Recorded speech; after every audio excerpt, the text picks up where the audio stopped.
احنا دلوقتي ده سؤال مهم جدا تم طرحه، وناس كتيرة ما تعرفش حقها بالقانون. بالنسبة لو التاجر فرض عليك اثناء سحبك بالفيزا او بالكريدت كارد ان هو يدفعك فلوس او رسوم زيادة، تعالى اقول لك ان الموضوع ده اصلا غير قانوني، لان في اتفاقيات بالنسبة لمصر، السعودية، الامارات، الثلاث بلاد دول ان هم بينصوا ان اي رسوم اضافيه لا يتحملها العميل، ولكن الموضوع بيبقى على التاجر. ده مش كلامنا، ده كلام بالنسبه لحمايه المستهلك وتعليمات البنك المركزي ان هو لا توجد رسوم اضافيه بالنسبه على العميل.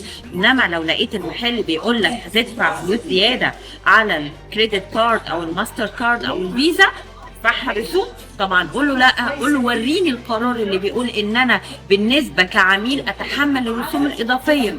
في الوقت ده هتقدر تقف عنده وتقدر تبلغ في المحل او التاجر اللي بيستغل الموضوع ده، لان هيبقى فيها مخالفه لتعليمات البنك المركزي وتعليمات حمايه المستهلك.